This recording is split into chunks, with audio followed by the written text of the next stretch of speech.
हरियाणा में विधानसभा का चुनाव होने वाला है। ऐसे में सभी पार्टियां अपनी तैयारी कर रही है। सत्ताधारी भाजपा इस बार फिर जीत दर्ज करना चाहती है, वहीं अन्य पार्टियां सत्ता हासिल करने के लिए तमाम कोशिशें कर रही है।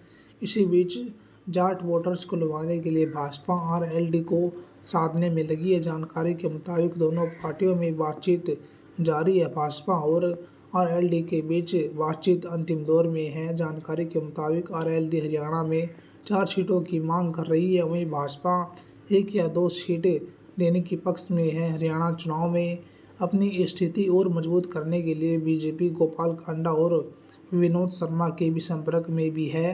केंद्रीय मंत्री अमित शाह सहित भारतीय जनता पार्टी के वरिष्ठ नेताओं ने आगामी हरियाणा विधानसभा चुनाव के लिए उम्मीदवारों के नामों पर चर्चा करने के वास्ते यहां पार्टी अध्यक्ष जेपी नड्डा के आवास पर बैठक की। हरियाणा में वर्तमान में भाजपा की सरकार है, उसकी चुनौती राज्य में अपनी सत्ता बरकरार रखना है। हाल ही में संपन्न लोकसभा चुनाव में राज्य में विपक्षी वोटों के एकजुट होने से भाजपा की सीटों की संख्या घटकर 5 रह गई तथा शेष सीटें कांग्रेस के खाते में चली गई। पिछले लोकसभा चुनाव में बीजेपी ने राज्य में सभी 10 सीटों पर जीत हासिल की थी। पिछले लोकसभा चुनाव में बीजेपी को सबसे ज़्यादा 40 सीटें मिली थी। कांग्रेस 31 सीट जीतकर मुख्य विपक्षी पार्टी बनी।